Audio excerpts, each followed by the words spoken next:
Good afternoon, New Mexico. It's been a full day, hasn't it? We're very excited to be with you and to have a final discussion with you. Let me introduce myself, and then I'll have our other judges introduce themselves, and then we'd like it if you'd introduce yourselves to us, please. My name is Murray Snow. I'm the Chief Judge for the United States District Court for the District of Arizona. Good afternoon. My name is Tammy Waller, and I am the Director for K-12 Social Studies and World and Native Languages at the Arizona Department of Education. Good afternoon. My name is Lynn Simons, and I'm a District Court Judge for the state of Nevada. And I'd like to ask all of you to take a very deep breath right now and get ready to begin. Would you introduce yourselves to us, please? Hello, my name is Sophia Gozigian. My name is Sahil Bhakta. My name is Caitlin Agatomo. I'm Abigail Mirhuge, and we are all sophomores at Cottonwood Classical Preparatory School in Albuquerque, New Mexico. And this is our teacher, Mr. Bill Torres. Good afternoon. As you know, you're Unit 6. What challenges might face American constitutional democracy in the 21st century? And your question is, President Dwight D. Eisenhower said, quote, "We must guard against the acquisition of unwarranted influence by the military-industrial complex. The potential for the disastrous rise of misplaced power exists and will persist. Do you agree or disagree, and why? And what disagreements did the founders have about a standing army, and are they relevant today? To what extent should there be an international U.S. military presence?" You may begin. We stand in firm agreement that the potential abuse of military power exists today in the U.S.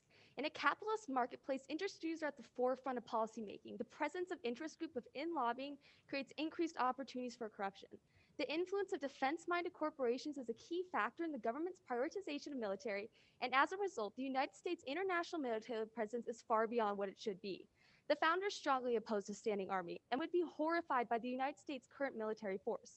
James Madison believed that a standing military force with an overgrown executive will not long be safe companions to liberty. According to the National Defense University, such extreme levels of power seem to be the ingredients of tyrannical government the founders said the people had the right and duty to overthrow. While the founders believed in the Second Amendment for the purpose of being able to overthrow the government should that become necessary, the more extensive our military becomes, the less purpose the Second Amendment actually serves in that regards, as it becomes less likely that a successful revolt could actually happen against the force that large. Today, we have almost precisely what the founders feared, a massive, outdated, and costly military that does not necessarily represent our values as a nation. While some may argue that America needs a foreign military presence in order to quickly respond to threats, a permanent overseas military presence is not only ineffective in this sense, but oftentimes causes more conflicts as well. One recent conflict was the U.S. defending Uzbekistan's dictator, made famous by his human rights violations, in exchange for military basing purposes. As showcased here, the U.S. military didn't actually protect anyone, and in fact did the very opposite. There's absolutely no reason why we need these extensive foreign bases if they are simply promoting violence. If America needed to truly come to a nation's defense, our technology allows us to deploy troops fast enough to virtually anywhere from the U.S. mainland. The U.S. remains one of the most powerful countries in the world, largely due to our military capabilities that allow us to respond to any potential threats without the need for a permanent overseas presence. In recent years, we have seen a rise in threats against U.S. power from countries like China, Russia, and North Korea through cyber attacks on our government agencies and threats. We recognize that the need for a military is necessary for maintaining collective security. We just argued that the extent of its presence and funding currently reaches beyond what it should be and beyond what the framers would have cared for. It is important to recognize that the weight that the founders' opinions on a standing army hold. The framers' approach to government and politics was one of great reason and logic, aspects that are oftentimes lost in America's governing body today. The framers' arguments held a great depth of reasoning that is increasingly rare now and thus should be valued when discussing pertinent information. The military is often seen as a hard power, but our executive branch plays a major role when it comes to soft power. However, in recent years, America's soft powers have decreased dramatically. Former President Donald Trump's America First mindset isolated the US by separating us from our allies and other countries. We've seen higher rates of distrust and lower rates of global approval due to the many scandals under the Trump administration, like pulling out of the Paris Climate Accord. According to an article regarding America's War on Terror by Rajan Harshi, practically all the powerful states are not free from hegemonic tendencies while handling relatively weaker states, demonstrating that portions of the United States military spending contribute to an overwhelming amount of unnecessary force and control internationally. The more the US increases our defense budget, the more it opens the door for our hegemonic tendencies with other sovereign nations to increase, thus demonstrating yet another reason why our military funding should be less than it is, especially since our defense budget is more than all of the other NATO countries combined. The military-industrial complex is dangerous, as warned about by both Eisenhower and the Founding Fathers, yet we've ignored that warning as evident by our extremely large international military presence. The United States is a powerhouse on the global stage, and our bases overseas are not necessary for us to maintain that position of power.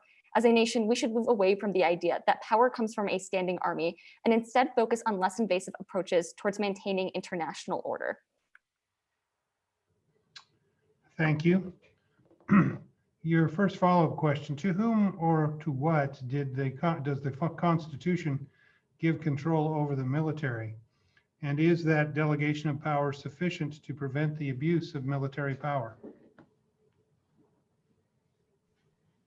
While the Constitution gives power of the executive branch to direct and be commander-in-chief of the armed forces, it also gives Congress the ability to declare war. And I think that is an important distinction in terms of checks and balances.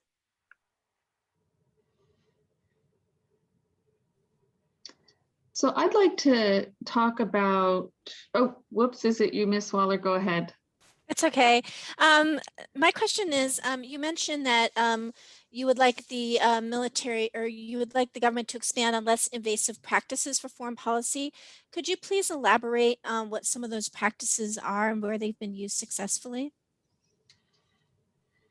I would say one example of this was after World War II in the Marshall Plan, which basically included humanitarian aid such as food and medical care to other countries, as well as providing support for public infrastructures. And this is one way to sort of help with less invasive procedures that don't necessarily increase our international military presence. Another example of some of these methods could be the earthquake relief in Japan and tsunami relief in India. And then we also see other methods being used like this with economic soft powers, such as education and tech companies and the spread of culture and media.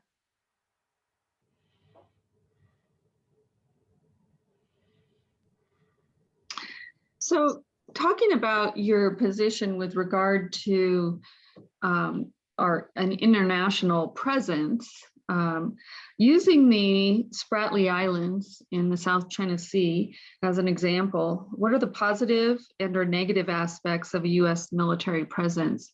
And not necessarily bases, but it could also be naval. So for well, I do like it necessary, but not to the extent that it is right now, because it can act as an effective forward operating base for like extensive protection to the U.S. mainland, but it can also be seen as a threat to foreign powers, which could end up worsening things.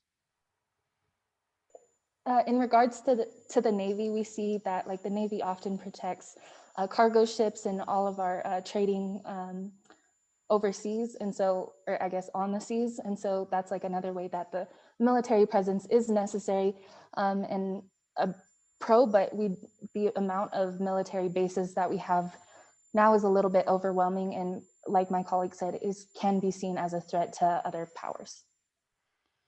I think our main argument today is that we just need to be more careful when assessing what international military presence and specifically international military bases are necessary and where they're necessary, because oftentimes they can do more harm than good when supporting certain dictatorships and violations of human rights. And so our main point today is that we need to be careful in assessing where they're necessary and where they're not, because oftentimes, as my colleagues have stated, they're seen as threats and they're actually not helpful. Could you give a few examples where you believe the placement of an international military base by the United States is perceived by the local population as a threat? I think one of the more recent examples would be the establishment of Space Force, which the new military branch in space. And the United States instituted this, and it actually ended up harming these agreements we had with both Russia and China to work peacefully in space. And I think this is a really great example of where military was seen as a not necessary method used by the United States.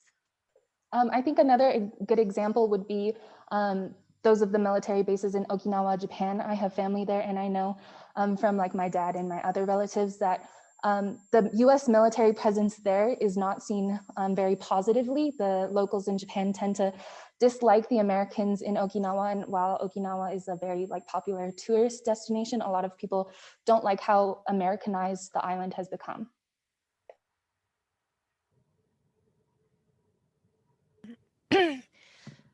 When, if ever, do you believe the National Guard should be deployed domestically?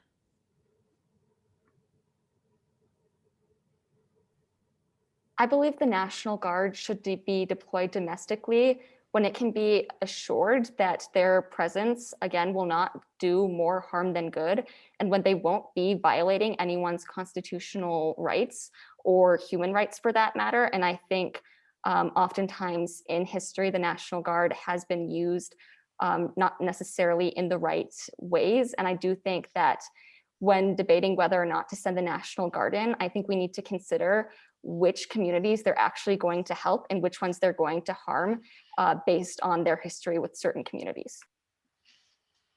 Could you give an example of when it's been a good thing to deploy the National Guard in a state or local situation?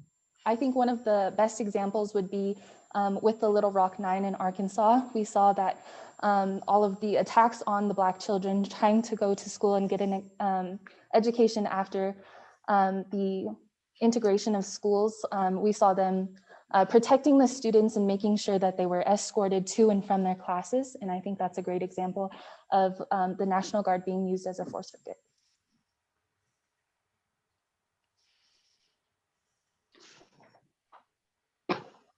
Should the government require all citizens to register for the Selective Service? Why or why not?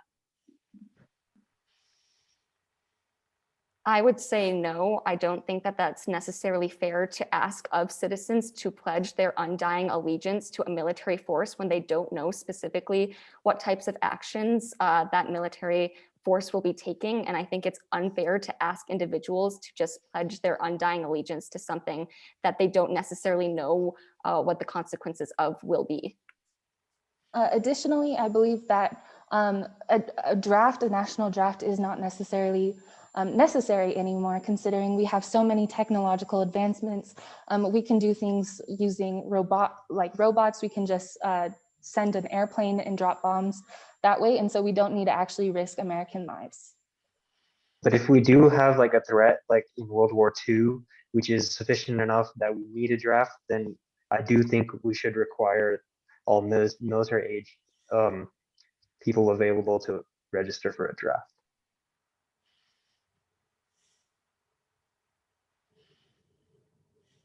Should Reserve Officer Training Corps programs recruit students in high schools? Well, I do think recruitment programs can be helpful for some students who already know that they're on that path for their career. I do think that we need to be careful in assessing how far the recruiting programs go. And I think there need to be certain standards to which they have to meet. That way they don't coerce students to join these forces against their will or against what they want. Thank you. It's time.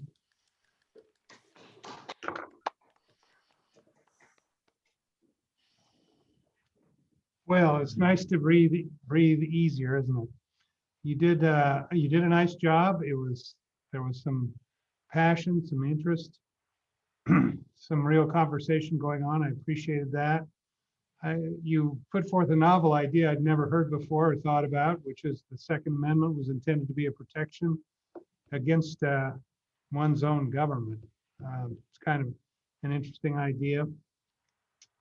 I do think that you offered some good thoughts about some good examples, like the Little Rock Nine, I think is an excellent example of when it's been appropriate to send out the National Guard even though the state wouldn't have wanted it.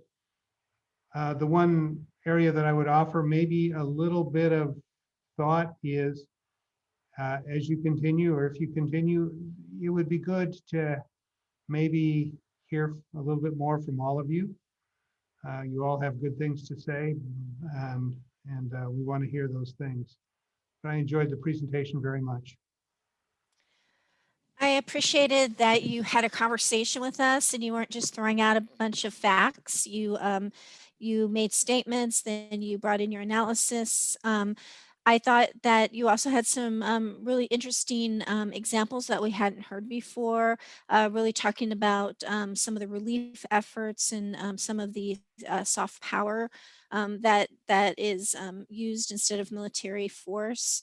What I would have liked, and this would just be my constructive response, is I would have liked to see some more varied examples because many of you have very similar ideas.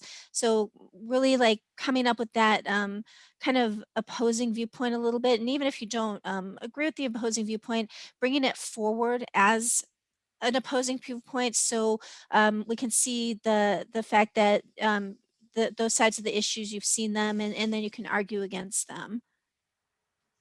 I really enjoyed it. Thank you very much. Enjoyed it too. I in the beginning, I think in your testimony, you could slow down just a bit.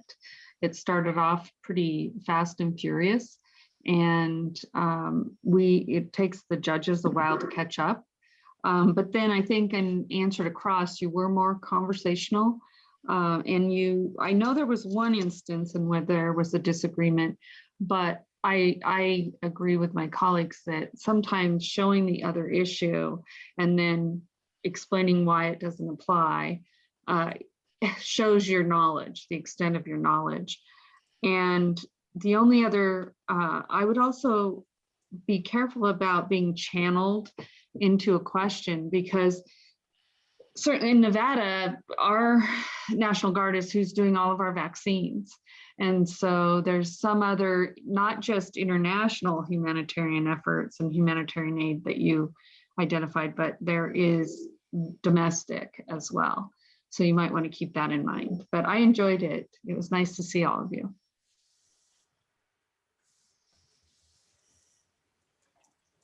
Well, great job, and it's over. So please, take a minute to recover. And you should be proud of what you did today. So yeah, good job. I don't know what else to say other than great job. So with that, you are free to go do whatever it is you want to do next. Thank you very much for all of your hard work. Seriously. Thank you to the judges.